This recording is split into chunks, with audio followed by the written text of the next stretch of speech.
Assalamualaikum warahmatullahi wabarakatuh. Nama saya Indra Wiguna dari SLB Langit Sunda, CGP Angkatan 9. Saya akan mengeksplorasi pemikiran Ki Hajar Dewantara tentang pendidikan. Semboyan pendidikan menurut Ki Hajar Dewantara yaitu ing ngarso sung tulodo ing madyo mangunkarso tuturi handayani. Artinya, di depan memberikan teladan, di tengah membangun kekuatan dan terus berkarya, di belakang memberi dorongan. Tujuan pendidikan menurut Ki Hajar Dewantara yaitu menuntun segala kekuatan kodrat yang ada pada anak-anak itu agar mereka sebagai manusia dan anggota masyarakat dapat mencapai keselamatan dan kebahagiaan yang setinggi-tingginya. Peran pendidik menurut Ki Hajar Dewantara bahwa pendidikan itu hanyalah suatu tuntunan di dalam hidup tumbuhnya anak-anak kita. Ini berarti bahwa hidup tumbuhnya anak-anak itu terletak di luar kecakapan atau kehendak kaum pendidik. Kita kaum pendidik hanya dapat menuntun tumbuhnya atau hidupnya kekuatan-kekuatan itu, agar dapat memperbaiki lakunya bukan dasarnya hidup dan tumbuhnya itu. Menurut Ki Hajar Dewantara, guru atau pendidik diibaratkan sebagai petani. Maksudnya, yaitu guru terhadap siswa harus berpikir, berperasaan, dan bersikap seperti petani. Harus mengabdikan dirinya pada kepentingan kesuburan tanamannya. Dalam proses mendidik, siswa bisa diibaratkan dengan aktivitas bertani.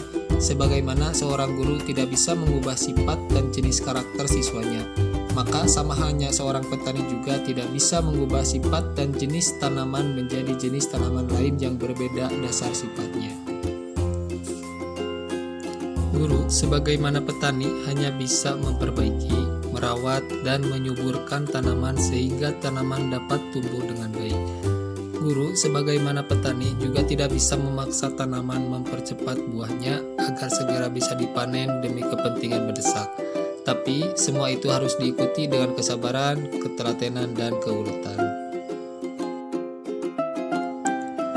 Di sekolah saya, terdapat peserta didik yang mengalami hambatan dalam pendengaran atau yang sering kita sebut dengan tunarungu. Peserta didik tersebut kesulitan dalam pembelajaran matematika khususnya dalam soal cerita. Karena soal cerita membutuhkan pembendaharaan kata yang banyak, kosakata anak tunarungu cenderung sedikit, mereka miskin akan kosakata, mengakibatkan mereka kesulitan memahami soal cerita. Sebelumnya, saya mengajarkan peserta didik tersebut dengan cara metode ceramah. Saya berdiri di depan kelas dengan menerangkan di papan tulis dengan menggunakan bahasa isyarat dan peserta didik duduk di bangku masing-masing.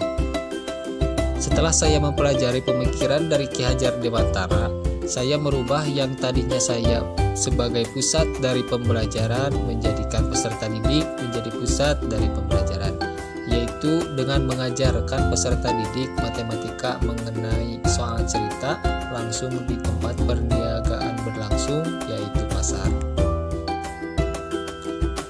Membaca dari teks contohnya, Putra membeli tomat 1,5 kg dan kol 2,5 kg.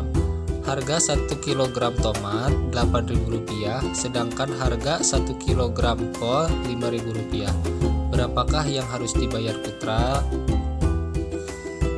Yang tadinya mereka membaca teks soal cerita secara abstrak dan sulit untuk dipahami karena hambatan pendengaran yang menyebabkan kosakata dan pembendaharaan kata mereka sangat sedikit, sehingga mereka akan kesulitan dalam memahami teks soal cerita.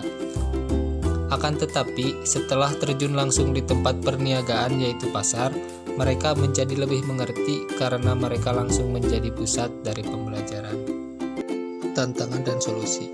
Tantangan bagi peserta didik sulit berkomunikasi dengan masyarakat, karena peserta didik hanya mengandalkan sisa pendengarannya.